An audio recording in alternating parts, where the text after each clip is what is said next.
आत्म संबंधी सुंदर साथी को प्रेम प्रणाम। जय श्री कृष्ण। हमने पिछले के वीडियो में हमने बताया था कि कयामत के दूसरे निशान के बारे में बताएंगे कि आजूज और माजूज का मतलब क्या होता है। कयामत के दूसरे निशान में इसका बयान है कि आजूज और माजूज जाहिर होंगे जो मनुष्यों को खाना शुरू कर देंगे। तो आजूज और माजूज क्या है, इसको अच्छी तरह से अपने बताने की शैली में आपको बताएंगे। आजूज किसे कहा गया और माजूज किसे कहा गया। देखिए, आजूज का 100 हाथ बताया गया कि आजूज का 100 हाथ होगा और माजूज का 1 हाथ होगा। यानी उसका 100 हाथ, यानी कि उसकी जितना अधिक हाथ है उतना अधिक शक्ति होगा। 1 हाथ का मतलब 1 हाथ। और इसकी 3 फौजें होंगी, ऐसा बयान है। आजूज माजूज का 3 फौजें होंगी। तो 3 फौजें कौन सी हैं और 100 हाथ का मतलब क्या हुआ और 1 हाथ का मतलब क्या हुआ।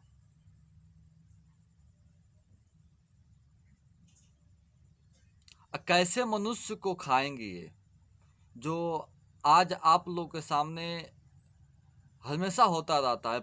फर्क यही है कि हम इसको ध्यान नहीं देते, इस पर विचार नहीं किए हैं, कभी गौर से देखे नहीं हैं। एक कयामत की पहचान बताई गई। ये कोई जरूरी नहीं है कि मुसलमानों के लिए, ये हिंदू के ऊपर भी लागू होता है। हिंदू मुसलमान की बात नहीं है, जो यहाँ मनुष्य है, मनुष्य की बात है कि मनुष्य को खाना शुरू कर देंगी। तो उसका मतलब ये समझिए। देखिए, 100 हाथ 1 हाथ और मनुष्य को खाते रहेंगी। और 3 फौज के बारे में जानेंगे कि पहला फौज है सुबह, दूसरा फौज है दोपहर, तीसरा फौज है शाम। इसकी 3 फौज का वर्णन है। आजूज का मतलब होता है दिन और माजूज का मतलब होता है रात। आजूज का 100 हाथ होंगे और माजूज का 1 हाथ। इसका मतलब यह है कि 100 हाथ मतलब दिन का है। जो आप देखते हैं कि रोज हमारे सामने कोई न कोई मनुष्य मरता रहता है, चाहे सुबह हो, दोपहर हो या शाम हो। और माजूज को रात इसलिए कहा क्योंकि वहाँ बस एक ही कार्य होता है, सोने का।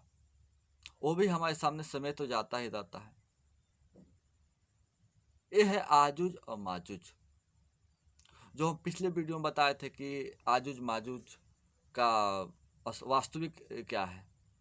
तीसरे में आता है कि उसमें बताएंगे हम अगले पार्ट में कयामत की पहचान में कि कब्र से मुर्दे निकलेंगे, सूर्य पूर्व के बजाय पश्चिम से निकलेगा, इत्यादि। ऐसे उसमें बहुत से उल्लेख हैं।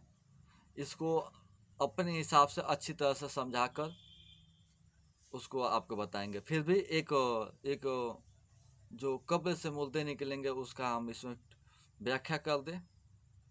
कब्र से मुर्दे निकलने का मतलब ये होता है कि ये जो मनुष्य का ये शरीर है यही कब्र है। 5 भौतिक शरीर है, यह भी कब्र है।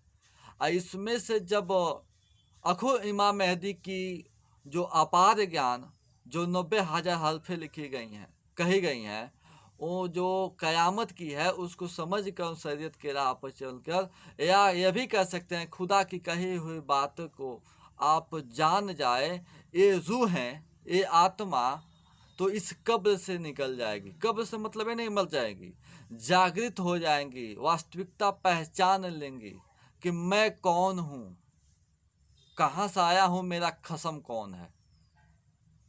यहाँ हम लोग ऐसे भी समझा देते हैं कि कब्र से मुर्दे निकलेंगे। इसी बात को क्या करते हैं कि हम लोग क्या करते हैं कि कब्र की पूजा करने लगते हैं। थोड़ा सोचिए, 5 भौतिक शरीर है, इसमें से जीवात्मा निकल जाए तो ये बस शरीर बच जाता है। इसको दफना दें या जला दें, तो ये क्या होता है, 5 तत्व से बना है, 5 में विलीन हो जाता है। अगर हमने ज़मीन में गाड़ दिया है, सड़ गल जाएगा, ख़त्म हो जाएगा। तो बताइए वो कब्र को हम रात दिन पूजा करते हैं, उसमें से कैसे कब्र से मुर्दे निकलेंगे? ऐसा नहीं, उस कब्र की बात नहीं कही गई है, इस कब्र की बात है। इसमें जानते हैं अज्ञानतावश दफन हो चुकी है मेरी रूहें, जो खुदा को नहीं पहचानती, जो हकीकत शरीयत को मार्ग को नहीं जानती।